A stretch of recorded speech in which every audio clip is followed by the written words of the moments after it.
Bien. Bueno, tampoco. No, está bien, un poco de silencio también para que salga la voz mía en la grabación, si no, no se va a entender nada.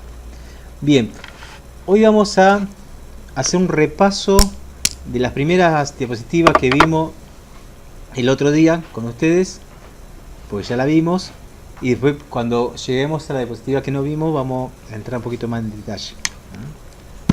El tema era introducción a la programación, y habíamos visto lo que era un ordenador o una computadora, y que la habíamos dividido en distintos componentes, algunos principales y otros secundarios. Dentro de principales habíamos dicho de que teníamos la CPU o central de procesamiento única, que viene a ser lo equivalente a lo que ustedes conocen como el procesador, el i5, el i7, el Celeron, el AMD, el Phenom. Allá este chico que trabaja en la casa de computación debe estar ya más en tema, pero bueno, es justamente igual que en los celulares. Ustedes cuando están por comprar un celular y se ponen a mirar un poco más en detalle, van a ver que algunos tienen 8 cores, 4 cores, y por ahí dice el modelo del procesador.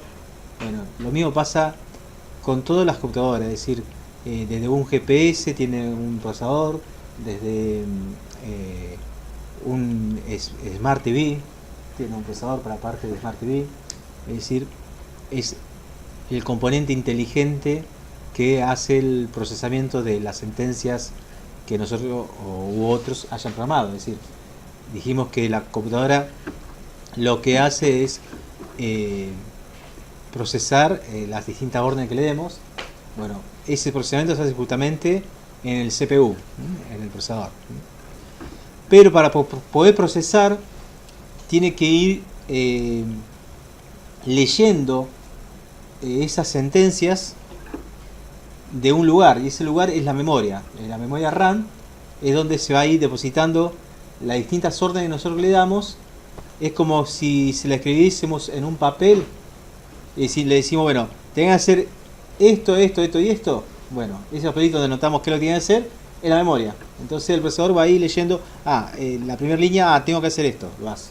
La segunda línea, tengo que hacer esto, así sucesivamente. Entonces ese papelito, es decir, donde vamos a escribir lo que tiene que hacer, es la memoria, ¿tá? Y cuando el procesador trabaje, va a tener ese cálculo y demás, y también va a necesitar guardar los resultados de lo que va calculando y los datos que necesita para procesar en un lugar, y ese lugar también es ese papelito. Es decir, la memoria RAM es donde va a ir, se va a ir almacenando información necesaria para procesar o recientemente procesada. Es decir, ese es el lugar de almacenamiento temporal que tiene la computadora, es la memoria RAM. Se llama RAM por Random Access Memory, que quiere decir que es una memoria de acceso aleatorio, ¿tá? En realidad, después vamos a ver que para poder acceder a la memoria se necesita saber un numerito que indica, es decir, una dirección donde tenemos que ir a leer, ¿tá? Bien, los componentes auxiliares que teníamos: disco duro, lectora de CD-ROM, teclado, pantalla, puede ser una impresora, un escáner, es decir, distintos elementos auxiliares que podemos tener, que después vamos a ver para qué se utilizan cada uno.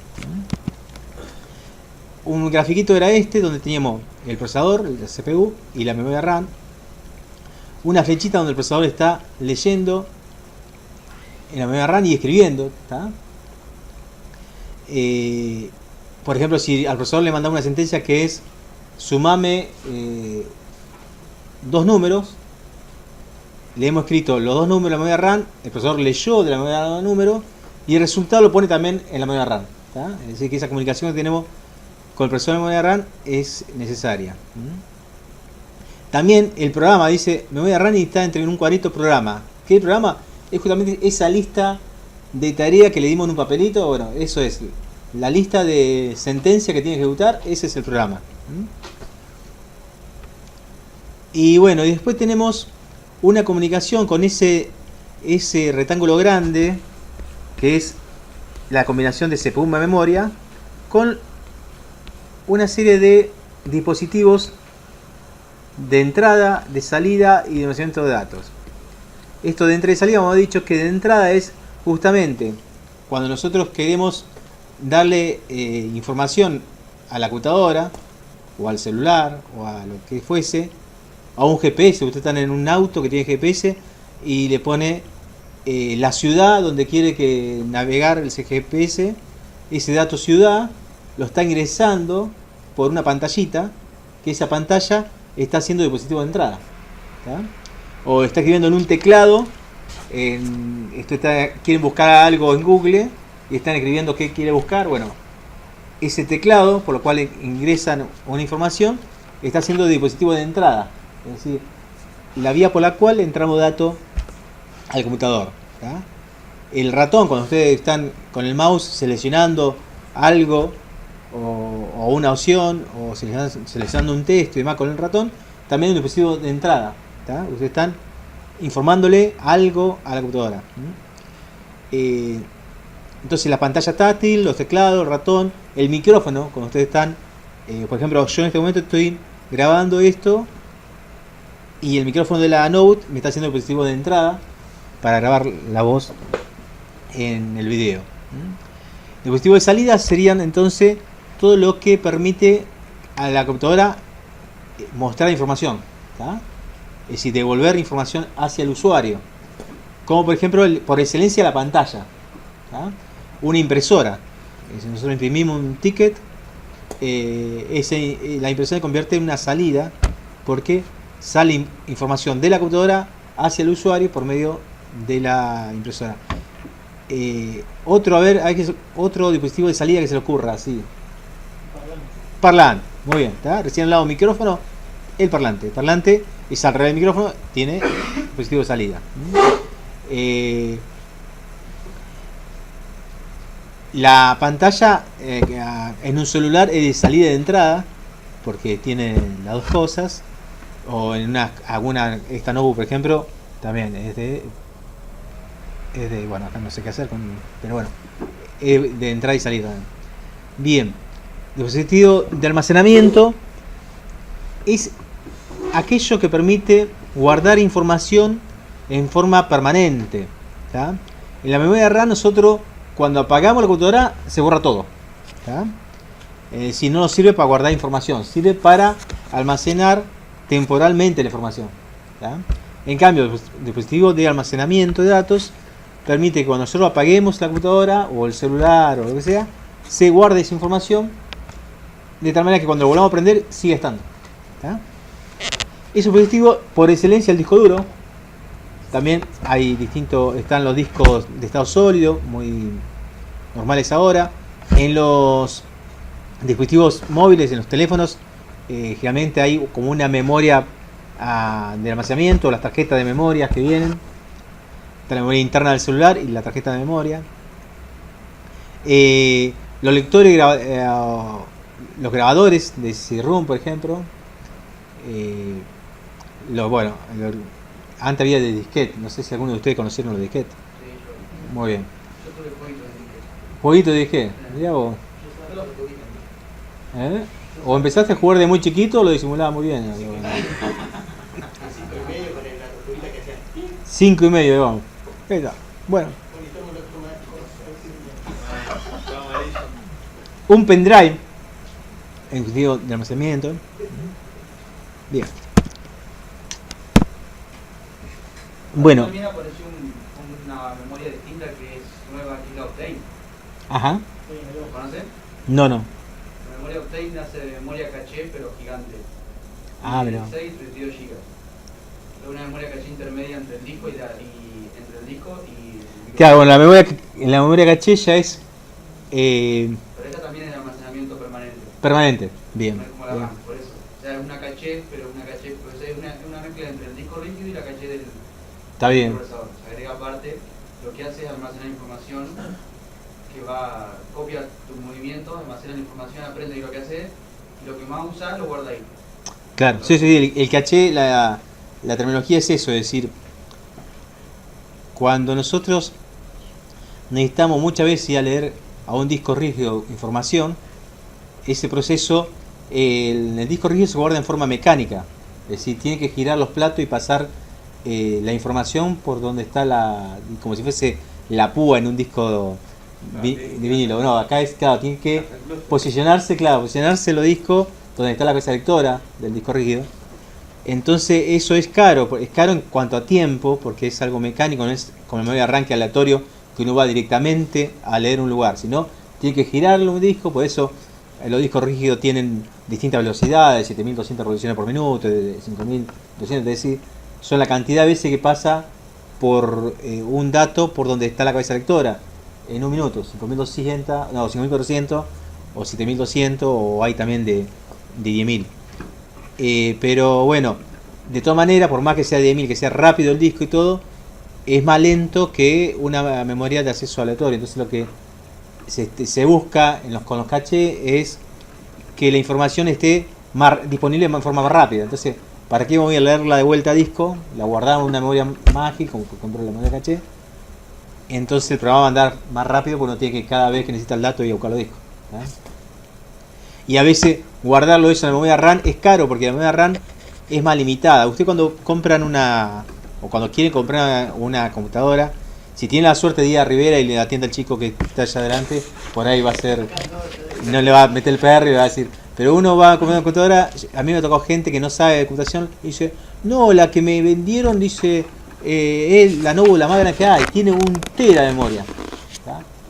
Claro, es el disco rígido, tiene 1 tera, que hoy ya no vienen casi discos más chicos, si vienen es muy poca diferencia del valor de que sale entre 1 tera y más chico, pero capaz que tiene, de memoria RAM tiene 2 GB, y con 2 GB, con los Windows que vienen hoy, no hacemos nada, si no alcanza. Entonces hay que saber diferenciar cuál es la memoria que es cara, porque es difícil tener mucho, que la memoria RAM, y cuál es la barata, que es la del disco rígido. Bien, con la memoria RAM, otro tema que vamos a ver más adelante, es que no solamente es cara en cuanto a la cantidad, sino que dependiendo del sistema operativo podemos leer hasta cierta cantidad nomás. Es decir, hay sistemas operativos que son de 32 bits que no vamos a poder leer más memoria de 4 GB. Entonces, cuando tenemos sistema operativo de 32 bits, no vamos a poder usar mucha información en memoria RAM, es caro. Es decir, ¿por qué nos limita en cuanto al resto del funcionamiento, el resto del programa? Acá dice que... Bien. Bueno, vamos a otro tema. Representación de los datos en el ordenador, que sería en la computadora. Dice que lo único que entiende... Chicos, seguimos después. Lo único que entiende una computadora son los bits. Los bits son representados por circuito electrónico que pueden estar en estado on, 1, off, 0. Las instrucciones que se mandan a la CPU en forma de byte, que son palabras de 8 bits. Es decir, la computadora sabe leer solamente un dato que puede estar prendido o apagado. ¿Está? Que tiene que ver con lo que van a ver en electrónica. Es así. Y hay un sistema de esa representación en formato lógico que es el número 1 cuando he prendido y el 0 cuando he apagado. ¿Está? Entonces, la unidad mínima que puede leer, que puede procesar la CPU es un dato que puede tener dos estados, digamos 0 o 1. ¿Está? Y se organiza para leerlo en forma lógica en lo que son los bytes, que son combinación de 8 bits, es decir, 8, 0 o 1. ¿Está? De esa manera puede leer, por ejemplo, lo que es una letra. Una letra, la letra A, supongamos, es una combinación de 8 bits, es decir, son 8, 0, 1, que por una cuenta que ahora vamos a ver, llegamos a conclusión que se trata de la letra A, supongamos. ¿Está? Entonces, por cada letra que uno quiera ingresar a la computadora, cuando se está buscando en Google y pone la letra A, bueno, ahí está ingresando 8 bits, está dando información 8 bits que representa la letra A, por ejemplo. Bueno, de ahí al tema de los bytes y y los kilobytes, los megabytes, es decir, 8 bits es un byte y después un kilobyte son 1024 bytes y así, un mega, es decir, son 1024 kilobytes. Y acá hay usted cuando ven sobre información de velocidad de internet y demás, muchas veces está expresando en kilobit y no en kilobyte. Hay una grosa diferencia, ¿tá? Porque los kilobits, como he llevado a byte, es una octava parte, ¿tá? Realmente las velocidades de internet, sobre todo no sé ahora, pero antes, cuando era, por ejemplo, los modems de 56K, que yo, era 56 kilobits, ¿tá? Entonces había cierta confusión con el tema. Claro. Sí, cuando se quería conectar. Y justo se ha puesto la señora a hablar por teléfono con la vecina y no podía conectarte ni en pedo. Pero bueno. Digamos que la representación de los datos de ordenador, lo que nosotros leemos es en base 10 los números. Y por ejemplo 1111 para nosotros es 1111. Pero ¿cómo está compuesto ese 1111? Está compuesto para la máquina en el primer dígito, que en este caso el 1, multiplicado por la base, que es base 10, elevado a la tercera. ¿Por qué? Porque son 3 dígitos que tenemos a la derecha, ¿tá? Entonces esto nos va a dar 1 por 10 a la tercera es 1 por 1000, ¿tá? Más el otro dígito, este 1 por la base, que 10 elevado a 2, porque le quedan 2 a la derecha, elevado a 2, más este 1 por la base, que 10 elevado a 1, porque le queda un solo dígito, y el último 1, que es por la base de 10 elevado a 0. Cualquier número elevado a 0 igual a 1, ¿tá? Entonces, si nosotros sumamos todo esto, nos va a dar el 1111 que nosotros conocemos. En cambio, en base 2, que es lo que entiende la máquina, los dígitos son 0 y 1. Y si tenemos esta misma expresión, 1111 para nosotros, para nuestro ojo, en realidad acá lo que tenemos, el primer dígito es 1 por la base, que es 2, elevado a la 3, porque quedan 3. Es decir, eso nos da 8. Más el otro dígito, que es 1 por 2, que es la base, elevado a 2, porque nos quedan 2. Eso nos da 4. Es decir, esto 2 al cubo, saben que es 8. Es decir, 2 por 2, 4 por 8. ¿Tá? Y esto, 2 por 2, 4. Eso otra vez acá. Y más 1 elevado por la base, que es 2 elevado a la 1. Es decir, 1 por 2, da 2. Más 1 por la base elevado a la 0, cualquier base elevada a 0 igual a 1, entonces 1 por 1 es 1. Si sumamos todo esto, nos da 15, es decir que 1111 para nuestra vista, en binario, no es 1111 sino es 15. ¿Tá? Así como tenemos que los datos que la máquina realmente entiende no son lo que nosotros entendemos. Es decir, nosotros podemos sacar una cuenta para llegar a darnos cuenta que esto es el número 15, pero si tendríamos que darle toda la información a la máquina de esta manera sería bastante tedioso. Tenemos que estar continuamente sacando cuentas y demás. ¿Cuántos valores podemos representar en un byte? Porque en un byte es 8 numeritos de esto. Es esto, por ejemplo. Esto es un byte. Es decir, un byte son 8 bits. Y cada bit puede representar dos valores, 0 y 1. Un byte puede representar 2 a la 8. Es decir, de esta misma manera que vamos elevando la potencia por los dígitos que da, son 2 a la 8, es decir, 256 valores. Entonces, ¿qué se logró con esos 8 bits? Se logró representar 258 valores, que se los voy a buscar acá. A ver, acá está. Bueno, acá vemos lo que son imprimibles, lo que son visibles.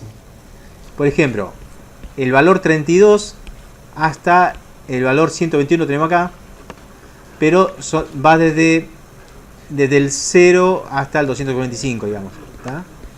Cada uno de estos valores que podemos llegar a tener con un byte representa un signo, una letra o un número, algo. Es decir, cuando nosotros escribimos en Google para buscar, por ejemplo, mascota, ponemos la M. Y bueno, lo que pusimos, cuando pusimos la M, ¿dónde está la M? Por ejemplo, la M lo pusimos en mayúscula. Por ejemplo. La M es el número 77. Es una combinación de 0 y 1 para lograr con esa cuenta en binario el número 77. ¿Está? Y hay toda una traducción de lo que nosotros ingresamos a lo que la máquina puede entender. ¿Está? Se entiende que hay, estos son todos pares. Por ejemplo, 32, el número 32 es el espacio. ¿Está? El ampersand el 38. La arroba es 64. ¿Dónde está el 64? Aquí está. ¿Ah? No sé si le ha pasado a alguno de ustedes que a veces tiene que poner la arroba y no lo encuentra. Y le han dicho, pone al y el 64. Está bien, bueno. Está bien, pero el A64 tiene que ver con esto, con la tabla ASCII. La tabla ASCII es una tabla estandarizada donde dice, bueno, qué número corresponde a cada signo. ¿Está? El 64 corresponde a la arroba. ¿Está? También se suele usar a veces para corchete, cuando no lo encontramos y cosas así. El A92, que es la barrita para directorio. ¿Está? Bien. Bueno, los que viene más de DOS por ahí lo han usado más. Bueno, también como presentamos los caracteres, representamos también las imágenes. La imagen se representa en binario, donde cada número o cada byte, que son 8 bits, es de 0 y 1. Según sea 0 o 1, estamos mostrando vacío o lleno del color que sea. ¿Tá? La visión de imagen de matriz de píxeles. ¿Tá? Es una matriz de píxeles, la unidad de imagen. Cada píxel asociado con un color. ¿Tá? Cada lugarcito de esto. Bueno, el sonido. Un byte para cada valor. Bien. Con esto no vamos a trabajar, pero sí vamos a trabajar con esto. Hoy hablamos de la CPU que necesita leer en esa lista de tareas, a ver qué tarea tiene que hacer. Y necesita leer los datos que tiene que procesar de esa lista. Y bueno, esa lista es esta, la RAM. La RAM son pares de dos cosas. Una dirección y un valor. ¿Tá? Esto es similar, habíamos dicho, como si fuese las casillas de correo. No sé si una vez fueron al correo argentino y ven las distintas casillas donde ponen las cartas. No sé ahora si todavía están, pero... Bueno, cada casilla tiene un número y adentro puede ver un sobre, puede ver algo. Una cajita, algo. ¿Tá? El número es la dirección de esa casilla. ¿Tá? Y lo que tiene adentro es el contenido. Bueno, la memoria RAM es eso. Tiene un montón de direcciones, donde cada dirección es un lugar donde ir a buscar algo. Y ese algo, qué cosa ir a buscar, es el dato que está guardado ahí. ¿Tá? Cuando nosotros tenemos que ir a buscar, por ejemplo, este número 10, tenemos que saber que está almacenado en la dirección 6. Porque si no sabemos que está en la dirección 6, no lo encontraríamos. Tendríamos que salir a buscar en toda la memoria, es imposible. ¿Tá? Justamente da acceso directo a la memoria RAM porque nosotros le decimos, vamos a buscar el 6. Y el proceso por lo cual sale a buscar el 6 viene directamente a buscar el 6. Es decir, no se pueden revisar uno por uno a ver cuál es el 6. No, va a buscar el 6. Entonces es una memoria de acceso rápido, la memoria RAM. ¿Tá? Contrariamente a lo que dijo Rígido, que tiene que esperar que pase el disco por la cabeza y demás. Bien. Bueno, ahora vamos a hablar de una clasificación del software. Que habíamos dicho que el software es el conjunto de los programas de cómputo, procedimientos, reglas, documentación y datos asociados que forman parte de las operaciones de un sistema de computación. Es una palabra amplia. ¿Tá? Es decir, es más que los programas. Tiene que ver con los programas y sus reglas, su procedimiento, su documentación. ¿Tá?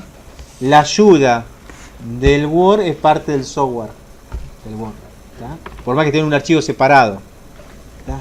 Las instrucciones de cómo darse de alta una cuenta de Gmail, el documento de esas instrucciones, es parte del software del Gmail. ¿Tá?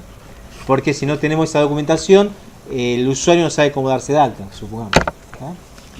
Es decir, el software es abarcativo de todo lo necesario que tiene que ver con los programas, los procedimientos, las reglas, la documentación. Y bueno, vamos a ver las capas del software. El software con esto lo vamos a clasificar y vamos a ver que, fíjense que acá está dibujado en la computadora. ¿Tá?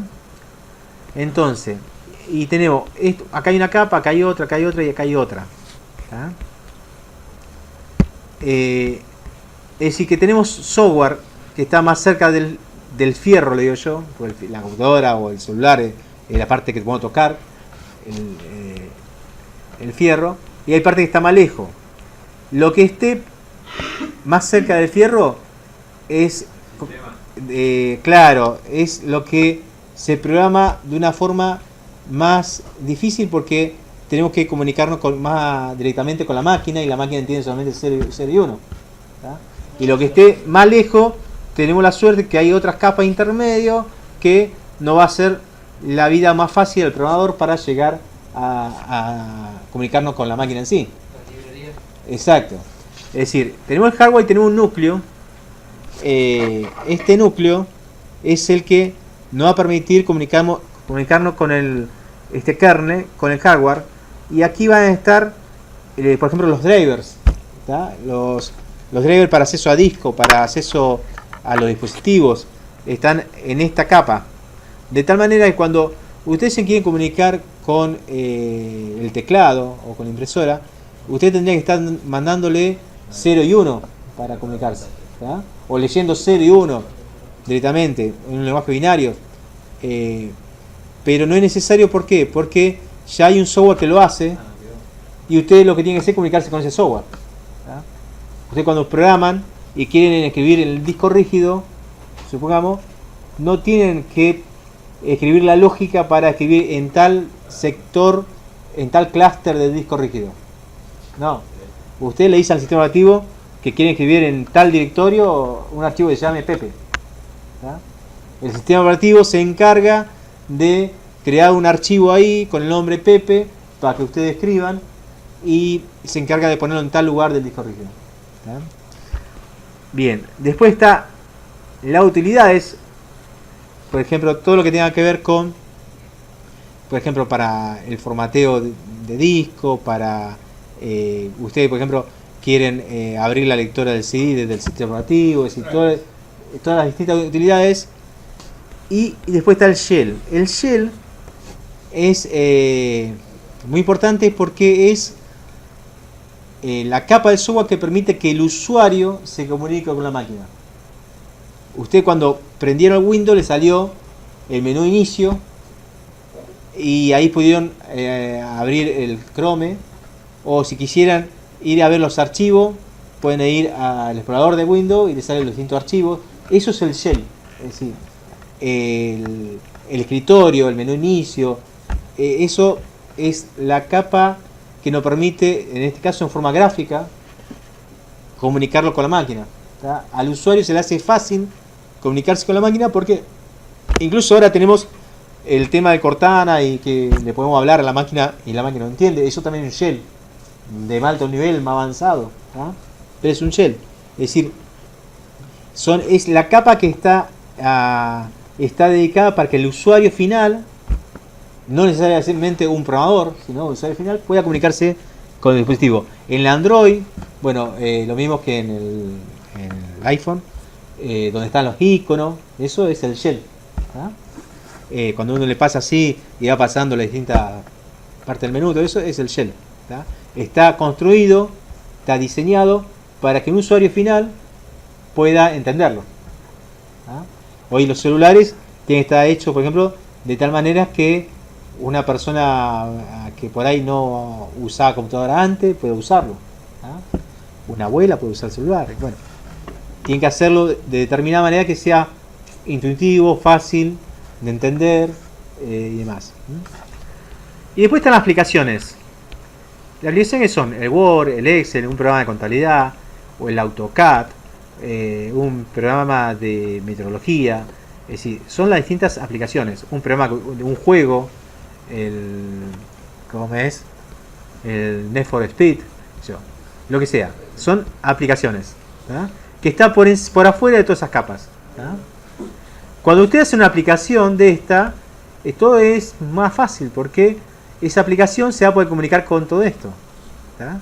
Usted, si en la aplicación necesita que el usuario abra un archivo, eso no lo tienen que programar más que llamar a una función del shell que abra un archivo. ¿Tá? Porque ya está, el sistema operativo ya lo prevé. ¿Tá? Entonces, hacer una aplicación a este nivel por ahí es más fácil que hacer una aplicación a este nivel. Aparte son específicas siempre, ¿no?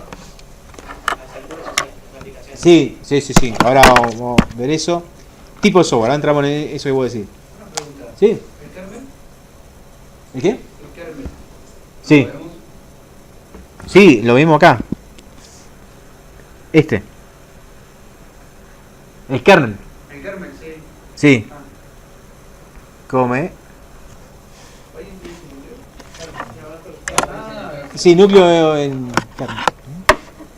Bueno, los que trabajan más han trabajado más con los Unix, los Linux y demás, están más familiarizados con el kernel, ¿tá? Porque en esos sistemas operativos el kernel es algo que es configurable, compilable, reemplazable y demás, ¿tá? En los Windows y más ya es distinto, no sé cómo en los... Entonces, el título de Windows no tiene driver. Claro. Pero vos en un Linux podés compilar un kernel configurado para determinadas cosas, sacándole cosas, agregando cosas. Bien. ¿Hay algún especialista o amante de Linux acá? No. Dije amante, dije bien, porque realmente yo los llamo linuxeros, que son gente que se fanatizan con Linux y Y me va a sacar el Linux, ¿sí? claro. Generalmente en que todas las clases tengo uno o dos. Hay gente que se persigue con eso. Eh, ¿Todos usan el Windows? todos los fanatismos son malos, pero ese es uno de los menos malos. Los peores. No, está bien. He tenido, me ha pasado a mí que Pasar una vida buscando drivers. tuve que recomendar a un alumno una vez y era justo un linuxero. Y al puesto de trabajo que le recomendaba era para trabajar con Windows. Y lo dudaba. Ah, re cremita. Dudaba. Claro, sí, bueno, sí, lo dudaba. Porque claro, donde tenía que trabajar en una empresa y tenían Windows y no le iban a cambiar porque a él le gustaba el Linux. Ya te modificamos la empresa para vos. Claro, no. Pero bueno. Bien. Entonces, tipo de software. El software, tenemos el software de sistemas, que acá decimos sistema operativo, controlador de dispositivo, herramienta, son los que estaban en los círculos anteriores, ¿tá? Son los que tienen que ver con esto, ¿tá? El software de diagnóstico, porque usted cuando le dan al administrador de tarea en Windows, como es un diagnóstico, le está diciendo cuánta memoria está usada, cuánto procesamiento, cada proceso cuánto ocupe, más un diagnóstico, ¿tá? Eso son software de sistema. Realmente lo trae el sistema operativo o los distintos dispositivos que tenemos instalados. Por ejemplo, tenemos una impresora y tenemos por ahí una utilidad para el manejo de esa impresora de Hewlett Packard o de Exxon. Bueno, también es un software de sistema. Después tenemos los software de programación. Acá tiene que ver, cuando nosotros queremos escribir un programa, es decir, queremos escribir distintas órdenes que le queremos dar a la computadora para que la computadora la ejecute con un orden determinado, ¿tá?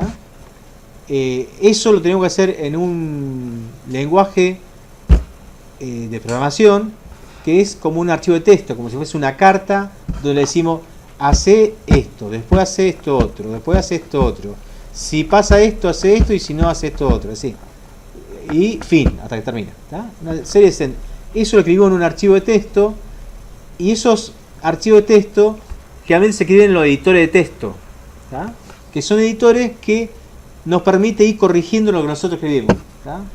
Nosotros para escribir esa sentencia tenemos que escribirlo como es cumpliendo determinadas reglas sintácticas, semánticas. Entonces, así como el Word nos corrige cuando escribimos con falta de ortografía, que nos comimos el acento y nos ponen rojito y demás, bueno, estos editores también nos corrige, pero nos corrige teniendo en cuenta el lenguaje de programación que estamos programando, ¿tá? Es decir, Ya vamos a ver qué son los lenguajes de programación. Bien, entonces esos son los editores, son software de programación. También los compiladores. Ahora más adelante vamos a ver que como la máquina entiende solamente 0 y 1, entiende lenguaje binario, y para nosotros es muy difícil escribir en ese lenguaje, pues se nos hace difícil entenderlo. Nosotros vivimos en un lenguaje intermedio, en un lenguaje más cerca a lo que nosotros entendemos, y después existe un programa compilador que lo que hace traduce ese lenguaje que escribimos nosotros al lenguaje binario. ¿Tá? Entonces esos son los compiladores. ¿Tá? Y acá cuando habla de un IDE es cuando es un entorno que aparte del editor de texto tiene el compilador y tiene otras cosas para que se nos hagan las cosas más fáciles nosotros y demás. Es toda una aplicación que tiene que ver con la programación. Bueno, esos son los IDE. Digamos que estos son los software de programación. No sé si escucharon el Visual Studio o el NetBeans, ¿tá? O el Eclipse. Esos son o el Sublime Text, ¿tá? Son software de programación. ¿Tá? Y después tenemos los software de aplicaciones. Bueno, sí, hay muchísimo. En software de aplicación tenemos las aplicaciones como el Office, el LibreOffice, ¿tá? Las bases de datos, los sistemas de control, los videojuegos, ¿tá? El Need for Speed. Bien. No me acuerdo mucho, eso es ese que me acuerdo de memoria, porque no soy de jugar. Tengo hijos que juegan, pero bueno. Bueno, acá hablamos un poco de lo que mismo que hablamos hoy, del objetivo de los software del sistema, ¿tá? De desvincular adecuadamente al usuario y al programador de los detalles del computador. Es decir, no tenemos que saber cómo hacer para escribir en tal sector del disco rígido o para ir a leer a tal posición de la memoria, porque eso ya lo hace el software del sistema. Procura que el usuario y el programador le da interfaces de alto nivel, herramientas, utilidad de apoyo y permite su mantenimiento. Cuando antes la gente que trabajaba con Linux tenía menos apoyo de esto que dice acá, de la interfaz de alto nivel, que la que trabajaba con Windows. Antes los Linux no eran como son ahora. La interfaz gráfica la fueron sumando de a poco, y yo cuando digo antes digo año 90, ¿tá? 90 y pico. Entonces trabajar con Linux era más de guapo, de Linux con Unix era más de guapo, porque para hacer algunas cosas había que, si ustedes ponían un dispositivo nuevo en Linux, en Windows, y con el plug and play se instalaba y lo ponían en Linux y tenía que conseguirte el driver que era justo ese, todo un tema. Era por comando. Sí, tenía entraba directamente el shell modo texto. Yo en el 90 y pico trabajaba con sistema Unix, que Unix es el papá de Linux. Linux fue, en realidad, en la historia del Linux no es muy, por más que la quieran vender como muy bonita, no es muy bonita, porque hay un robo de código fuente hacia algunas distribuciones, a una empresa de Unix que hizo Linux Torvald. Pero bueno, lo que se hizo con Linux en su momento fue agarrar el código fuente de Unix y hacer una versión con ese código fuente compatible para los x86. Antes los Unix corrían en sistemas que no eran compatibles con PC, excepto el Santa Cruz Operation, claro. Pero bueno, todo una historia, va. Hoy Linux alcanzó a Windows en cuanto a la interfaz, lo que provee hacia el usuario y el programador para comunicarse con el computador. Hoy, hace años ya, pero bueno. Bien. Ejemplo de software de sistema, ya hemos dicho, dispositivos, controladores, herramientas de diagnóstico, optimización, servidores, utilidades, un servidor web, por ejemplo. Bien. Software aplicación, aquel que permite al usuario llevar a cabo una o varias tareas específicas en cualquier campo de actividad susceptible a ser automatizado o asistido, con especial énfasis en los negocios. Esto esta presentación está escrita hace unas décadas atrás, y hoy ya no es tanto solamente el negocio, sino en todo. Que tiene que ver con el ser humano, está apoyado por aplicaciones. Bueno, ejemplo de software aplicación: software educativo, empresarial, base de datos, telecomunicaciones, videojuegos, software médico, cálculo médico, así, todas las explicaciones que podemos tener. Y llegamos aquí a un programa que, si bien lo hemos mencionado, aquí está la definición, que es una secuencia de instrucciones a la CPU. Es decir, es la lista de tareas que le damos a la CPU, al procesador, que tiene que hacer. Tiene que sumarme este número con este otro, poner el resultado en un lugar y después ese resultado mostrármelo en pantalla. ¿Tá? Son distintas tareas que le di. Bueno, esas instrucciones es un programa. Ejemplo dice: leer un dato teclado, guardar un dato en la memoria, ¿tá? Ejecutar una operación sobre dos datos, mostrar el dato en pantalla. ¿Tá? Así simple. Concepto de programación. Definición de programa. Un programa, o también llamado programa informático, programa de conducción, o sinónimo, programa de ordenador, es simplemente un conjunto de instrucciones para una computadora. Nada más. Dice: las computadoras necesitan un programa para funcionar, y un programa no hace nada a menos que sus instrucciones sean ejecutadas por el procesador. ¿Ah? El programa se puede referir tanto a un código, a un programa ejecutable, como a su código fuente. El código fuente es ese archivito de texto que le decía yo hoy, donde ustedes escriben en un lenguaje que ustedes entienden, que los programadores entienden, si no es cualquier lenguaje, con determinada sintaxis y demás, el cual debe ser transformado en un programa ejecutable. Es decir, tiene que traducirse a lo que la máquina entiende, porque la máquina no entiende el lenguaje nuestro. ¿Ya? La programación es el proceso por el cual consiste en escribir y editar código fuente. Editar el código fuente significa poner a prueba, analizar y redefinir. La persona que tiene la habilidad para programar se llama programador o desarrollador de software. ¿Tá? Acá hay todo un tema. Hay también programas que permiten programar sin escribir código fuente. Son herramientas Case y otras que ustedes pueden hacer un programa pinchando con el mouse y llevando cositas y demás. Lo que hace es, uno escribe la idea de lo que quiere, y este software se da cuenta que y traduce eso en lenguaje de programación. Eso, bajo esta definición, ya no sería programar, sería juguetear con unos iconos, y con eso, mediante un asistente, hace que la máquina haga un programa. ¿Tá? Sería ya más de inteligencia artificial de la computadora el trabajo que programación nuestra. Programar en realidad es escribir en un lenguaje, en código, en un editor de texto, lo que queremos que la máquina haga. Bien. Bueno, acá tenemos esto para anécdota. Quién es la primer programadora, y después léalo, busquen, googleenlo, qué es lo que hacía esta chica. Sí, fíjense el año 1842. ¿Ah? Puede haber sido la novia de Sarmiento. Sí.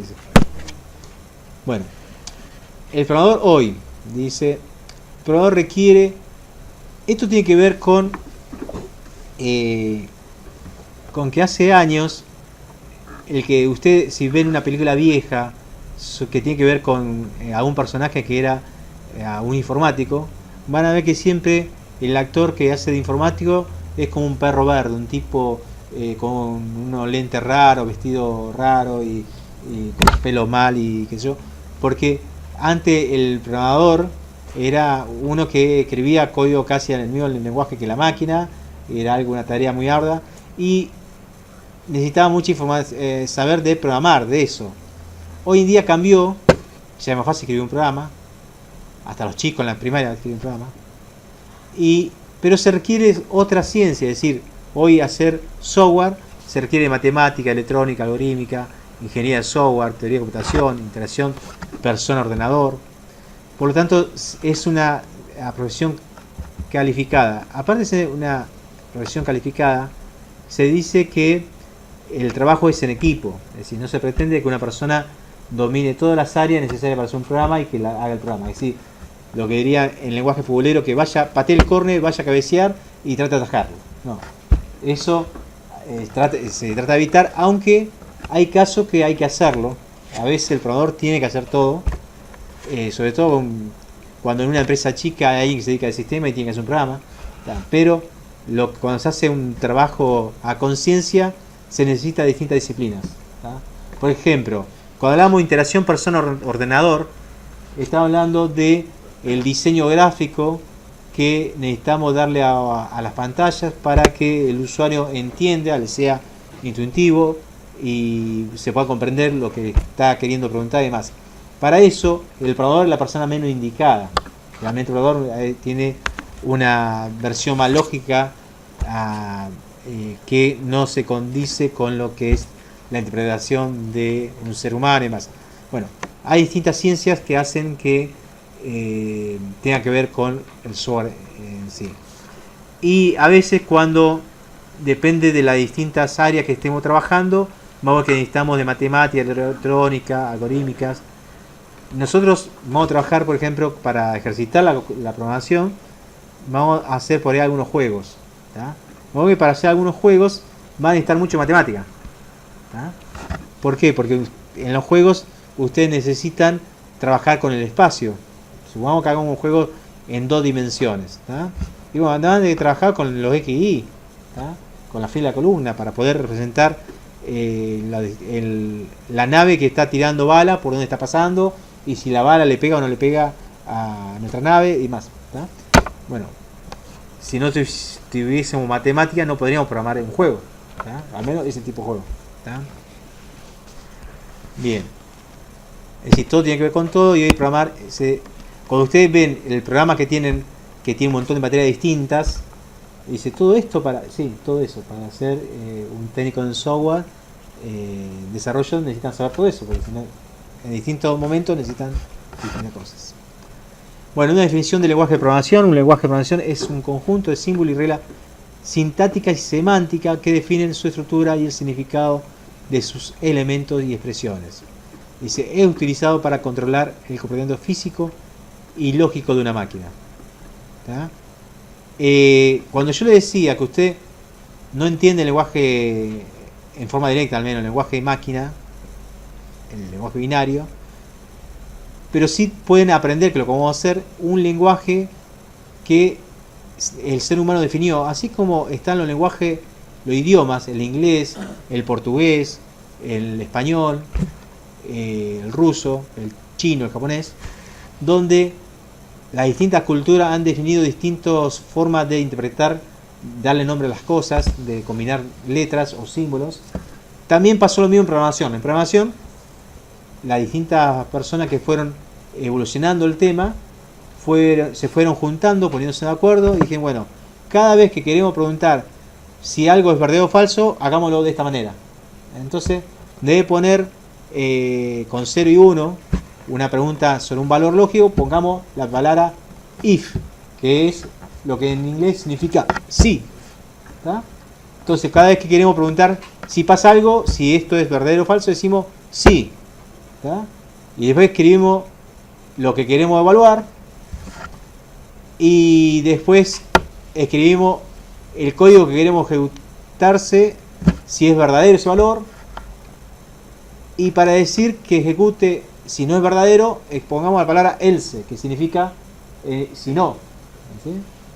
Entonces, alguien se puso de acuerdo de cómo tenía que ser eso. También se puso de acuerdo de que cada sentencia, para que la computadora se dé cuenta que terminó la sentencia, la tenemos que terminar en un punto y coma, supongamos, en algunos lenguajes, no en todos. ¿Tá? Entonces, esa regla, el punto y coma cuando termina la sentencia, el if cuando queremos comparar, es decir, todas esas sentencias tienen reglas sintácticas y semánticas, donde el mundo de programación se puso de acuerdo. A ese conjunto de reglas le puso un nombre. Este es el lenguaje Pascal, este es el lenguaje Basic. ¿Tá? Y eso es un lenguaje de programación, es una serie de símbolos y reglas semánticas y sintácticas que definen la estructura de sus elementos y expresiones. Es decir, de esta manera nosotros podemos llegar a escribir un programa de tal manera que un compilador entienda lo que pusimos y sepa cómo traducirlo al lenguaje máquina. ¿Tá?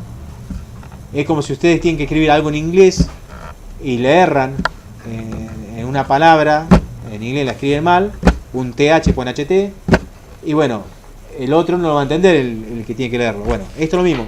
Si ustedes le erran unas reglas debe poner if, ponen ifi, qué sé yo, el compilador no va a entender y va a dar un error. ¿Tá? Hasta que no ponen if, el compilador no va a poder producir eso. ¿Tá? Esto ha dado a que haya mucho lenguaje de programación, porque mucha gente se pusieron de acuerdo de manera distinta de cuáles eran esas reglas. ¿Tá? Uno dijeron que las sentencias se deben terminar con punto y coma, otros dijeron que no hace falta que termine con nada, que cuando salta de línea ya terminó la sentencia, otros dijeron que tiene que ir entre paréntesis. Bueno, ¿por qué tanta gente opinó distinto? Uno dice que ahora tenemos tanto lenguaje de programación y si sabe programar uno, sabe programar el otro. Bueno, hubo distintos motivos que con el tiempo... voy a saltar esta parte de algoritmo porque la vamos a agarrar la clase que viene. Me quedó mal ordenada la diapositiva. Quiero llegar.